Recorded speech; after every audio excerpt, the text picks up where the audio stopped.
Olá pessoal, estou aqui de novo para falar sobre mais um livro. No caso, este aqui, né, Comédias para se ler na escola, do Luiz Fernando Veríssimo. É uma coletânea de textos que o Luiz Fernando escreveu ao longo do tempo e que foi coletada, coligida pela escritora de literatura infantil juvenil Ana Maria Machado, uma autora bastante importante, conhecida, que ganhou inclusive vários prêmios internacionais, entre eles o Hans Christian Andersen, né? Então, aquele escritor dinamarquês. Muito bem. Este livro ele foi coletado, quer dizer, foi publicado, né, as crônicas e tudo, mas foi publicado em 2001. Eu tenho aqui a edição de 2017, né? Teria que dar uma folhadinha aqui para achar, né? Cadê aqui, né? Isso, ó, tá aqui em laranjinha, ó, 2017, né? Muito bem. Só que assim, ele só teve a edição original de 2001, então não importa qual edição, de que ano você de repente, né, vai ter acesso ao livro, todos terão o mesmo texto. Por quê? Porque só houve uma edição, não houve uma segunda, uma terceira. O que acontece é que ele teve várias tiragens. Essa aqui, por exemplo, é a tiragem 69, né, de 2017, tá? Então, o que significa que não há problema em, de repente, você ler o livro de um outro ano, 2015, 2012 e assim por diante. Eu falo isso por quê? Porque este livro ele é utilizado, já foi assim, selecionado como leitura obrigatória de vários vestibulares no Brasil. Universidades federais, universidades estaduais e agora, mais recentemente, a Universidade de Londrina, a UEL, né, Londrina Norte do Paraná, tem como leitura um dos seus livros como de leitura obrigatória, tá certo? Então é por isto que, né, eu falo sobre essa questão da edição, porque às vezes pode variar, né, de uma edição para outra, pode alterar um pouco o texto, ou ter uma correção, ou uma coisa nesse tipo, tá certo? Então, muito bem. E o que é este livro? Como o nome está dito ali, são comédias, mas não comédia para você morrer de dar risada e ficar lá rindo. São textos engraçadinhos, com um certo humor, com uma certa ironia. São textos então que revelam situações assim, engraçadas do cotidiano, mas a gente tem que pensar que elas foram escritas a maior parte no século XX, ou seja, anos 90 do século XX, né? 95, 96, 97, quem sabe 2000. Então, quer dizer, já são passados aí pelo menos 2 décadas. Eu digo isso porque a crônica, que é a maior parte dos textos que tem aqui, tem essa característica. A crônica trata do cotidiano, trata de situações do momento, do contexto em que elas foram escritas. E às vezes há crônicas aqui que fazem referência a personalidades da política, por exemplo, personalidades do meio artístico, mas que já passaram, ou seja, ou eventualmente faleceram, ou já não estão mais ocupando os principais postos, né, da política no Brasil. Tá? Então tem essa marcação temporal. De qualquer modo, a maior parte dos textos pode ser lida hoje, não importa o ano, que ela vai ter um valor, quer dizer, vai se atualizar a leitura. Percebe? Então, porque quando a gente fala em literatura, quando a gente fala em texto literário, o texto literário ele tem uma permanência.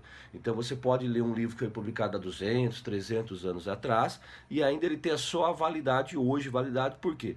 Porque trata do ser humano, porque trata das questões humanas.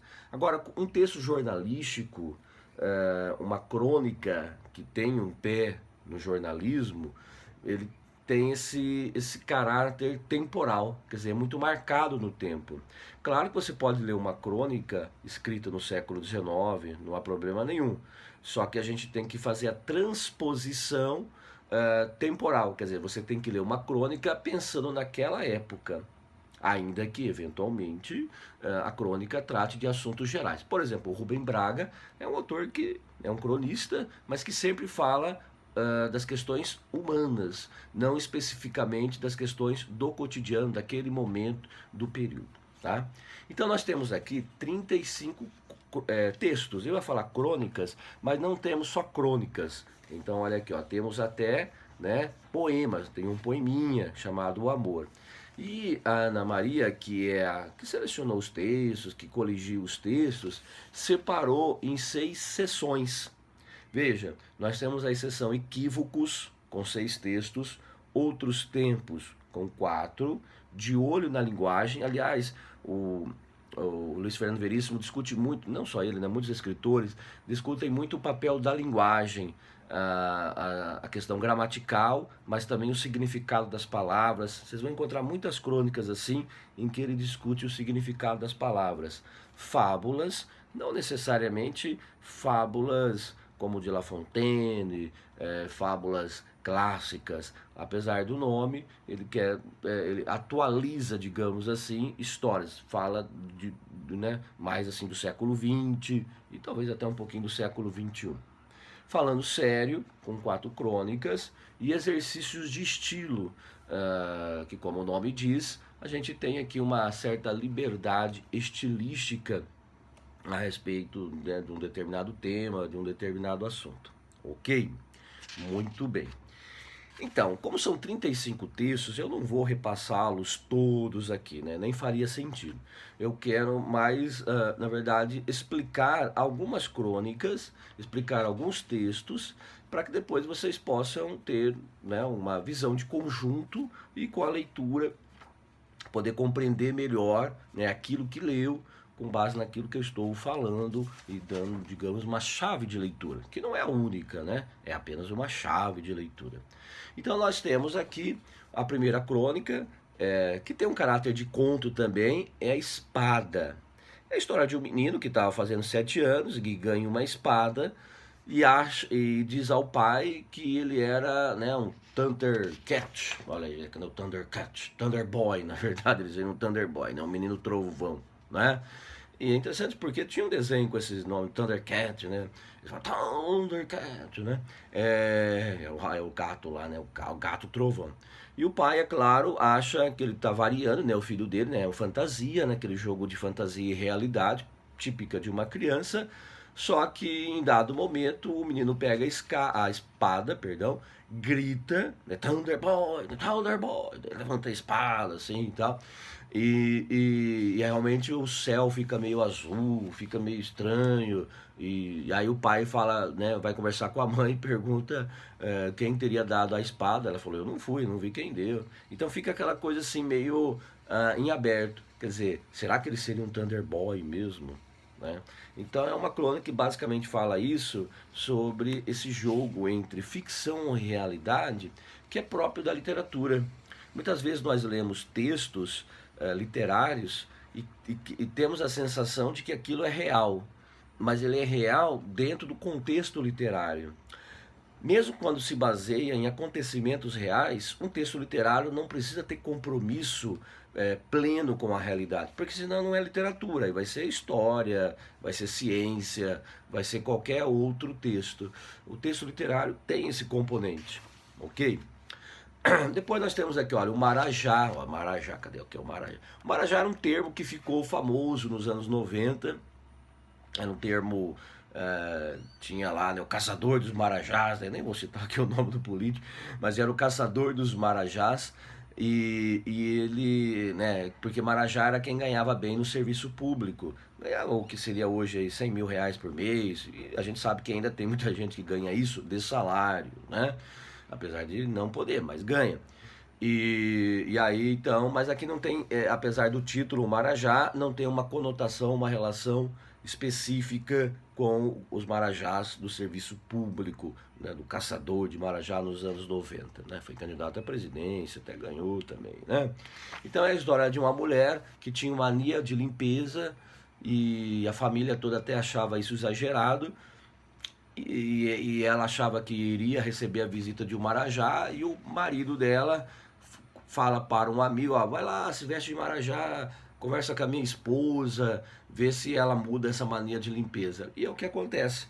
Ela não só muda a mania de limpeza, porque ela se apaixona pelo falso marajá, e abandona a casa, porque ela acha que ela vai ser levada embora pelo Marajá. Então, mais uma vez, nós temos esse jogo entre ficção e realidade. Quer dizer, a família, o marido sabia que não era Marajá, mas na cabeça da mulher seria, né? O Homem Trocado, aqui é uma piadinha, né? Uma piadinha, nem vou contar muito porque para entender a piada realmente teria que ler o texto, mas é uma piada que circula inclusive aí na internet e tal. Soufflé de Chuchu é uma crônica que trata sobre uma moça que vai trabalhar, vai estudar, trabalhar na França e não tinha nenhuma, assim, nenhuma contato com cuidar de casa. Era uma típica adolescente que, né, só estuda e fica imaginando coisas, assim, nada produtivo, mas ela resolve se mudar para a França, para Paris, e lá virar au pair, ou seja, passa a trabalhar como babá, como cuidadora, como doméstica, e fica sempre perguntando para a mãe, para o pai, algumas coisas que ela poderia fazer. Uma delas seria o soufflé de chuchu, né? Pois temos aqui Sozinhos, que são um casal, né, de idosos que supõe estar recebendo a visita ali de fantasmas, então eles gravam para saber se é verdade, se um ronca, se o outro não ronca. Então tem as partes um pouco mais, digamos assim, engraçadinhas e um certo terror, mas aqui é só um certo, né? Agora é interessante que ele começa o conto assim, ó. Essa ideia para um conto de terror é tão terrível que logo depois de tê-la me arrependi. Então, observe a metalinguagem. Outros contos, outras crônicas também apresentarão a metalinguagem, que é usar do texto literário para discutir a literatura. Então, a gente tem isso também, né? Aí depois, olha, começa aqui a outra sessão. Deixa eu pegar aqui, cadê a sessão? Outros tempos, em que ele fala do passado, né? Fala da época da infância. Um conto engraçado aqui, uma crônica, eu falo conto porque às vezes ele tem esse caráter. A bola, que é um menino que ganha uma bola de presente, não sabe o que fazer com a bola. Por quê? Porque ele só sabe jogar videogame, né? Percebe? Então a questão é que ele, né? Por isso outros tempos.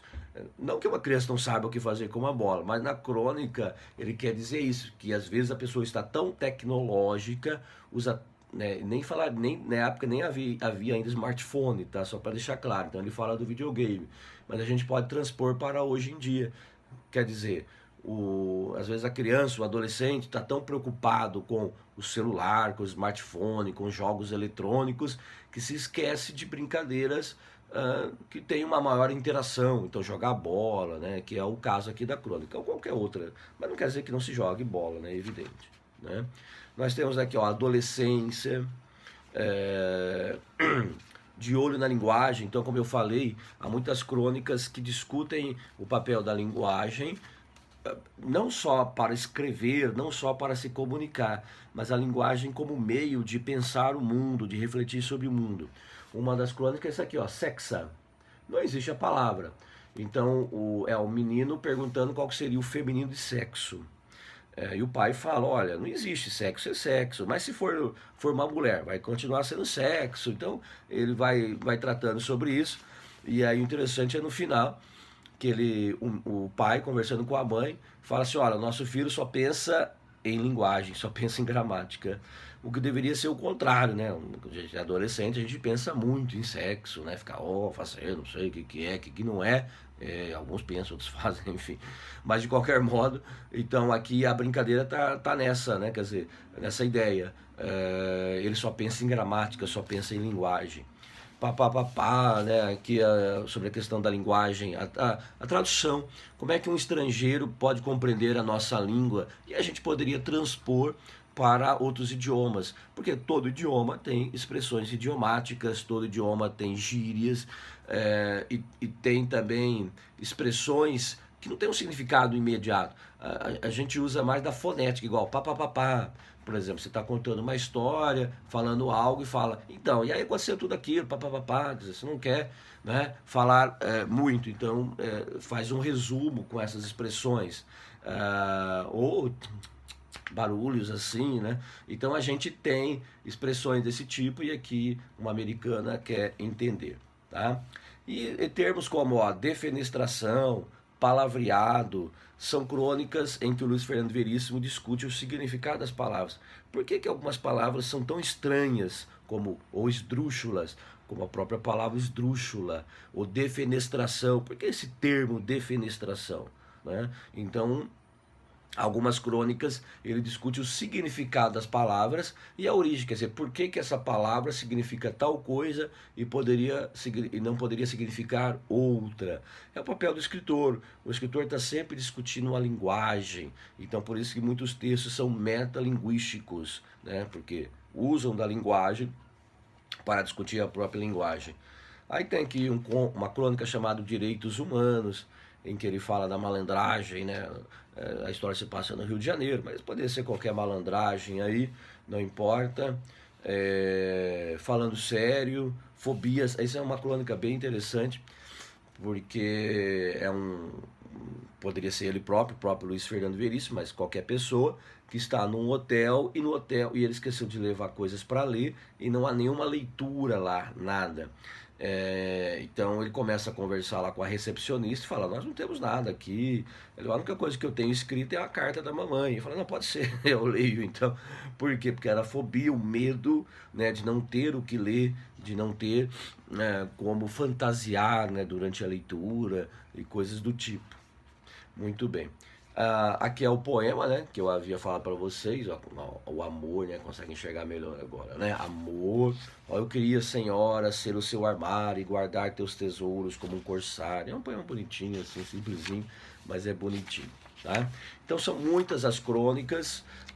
Aqui mais uma vez nós temos a metalinguagem, o ator, quer dizer, é uma pessoa que chega em casa, acha que está chegando na sua própria casa, e aí começa e percebe que está sendo rodado um filme, e aí o filme está dentro de um outro filme, que está dentro de um outro filme.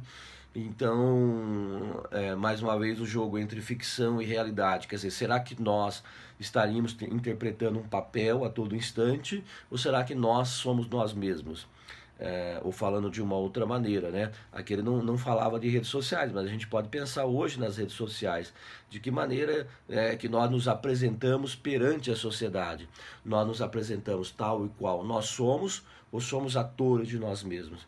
Então ele não fala de redes sociais aqui, mas eu estou fazendo uma leitura, né? Então a chave de leitura. Então ele vai tratar isso, quer dizer, o filme dentro de um filme, dentro de um filme, dentro de um filme. E coisas mais assim absurdas, né? Como o recital, quer dizer, ele imagina um recital e coisas absurdas acontecendo, como a entrada de uma manada de bichos aqui, eu esqueci o nome do bicho, gnu, né, se não me engano, um bicho qualquer, um boi. Então situações assim, zebus, eu falei gnu, né, zebu, ó. Nisso entra no palco uma manada de zebu. Então, é uma situação absurda em que ele trata. E tem a política também, uma crônica aqui que fala bastante sobre a política, as siglas, em que os políticos ficam pensando qual seria a melhor sigla para, né, o seu partido. Mas muitas siglas criam um duplo sentido, como por exemplo aqui, ó, deixa eu pegar MUMU, ó, MUMU, Movimento Ufanista Mobilização e União, ou cadê aqui a outra? Deixa eu ver aqui, é PUM, né? PUM, que é o Partido da União Mobilizadora. Então, né, é mais para brincar mesmo com a política. Estou quase terminando aqui, deixa eu ver, olha aqui. Essa crônica é uma das mais interessantes, o classificado através da história. Ele coloca classificado, ou seja, para vender algo, mas tudo aquilo que ele quer vender tem uma relação com a história, ou com mitologia, ou com uma fábula, com alguma coisa própria da cultura.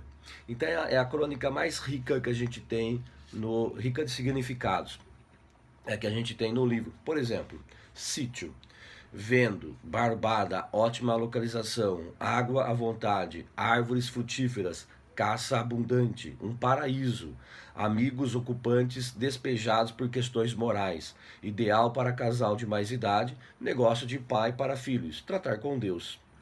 Mas ele está vendendo o paraíso, não é? Outra dentro da Bíblia também, cruzeiro. Procuram-se casais para um cruzeiro de 40 dias e 40 noites. Ótima oportunidade para fazer novas amizades, compartilhar a alegre vida a bordo e preservar a espécie. Trazer guarda-chuva, tratar com Noé, então a arca de Noé. E por aí vai, né? Elefantes, cavalo, tem aqui a mitologia também, barbada, o telefone, ó, pouco usado, prefixo 1, tratar com Grambel. chicote, correntes, arreio, chapa quente, por aí vai, tratar com o Marquês de Sade, né? Então, o sadismo. Então, é uma crônica bastante rica, cada item anunciado tem toda uma história, tem toda uma, né, assim, acontecimentos por trás, ok? Então, vocês podem observar que são crônicas com assuntos bastante variados, mas resumidamente são crônicas que tratam sobre o cotidiano, que é próprio da crônica, que tratam sobre a linguagem, que fazem referência a acontecimentos históricos, mitológicos ou qualquer outro, né, literários também, e a crônica que tratam das questões humanas, como por exemplo, né, da bola lá, quer dizer, como é que a gente vai interagir hoje com a sociedade? Nós vamos interagir através de brinquedos eletrônicos, de mecanismos eletrônicos apenas, ou vamos interagir através de outros meios mais tradicionais? Então, são crônicas engraçadinhas, comédias, mas não para morrer de rir. Quando muito, um leve sorrisinho, né? Assim, né? Sorrisinho, mais ou menos, sorrisinho meio feio, né? Pessoal, então é isto. Tem o canal aí, se vocês quiserem se inscrever, né? Tem outros vídeos, né? A gente vai postando, não muito, né? Não tem a frequência, né? Todo mês, às vezes, né? Passa 2 meses sem postar, mas assine, né, o canal e também dê uma curtida, o like ou o dislike. Fala, não gostei, né? Não achei legal. Mas é um livro importante agora para quem for fazer vestibular, e independente de vestibular, como leitura mesmo, né? Tem o lado engraçadinho, ok? É isso aí.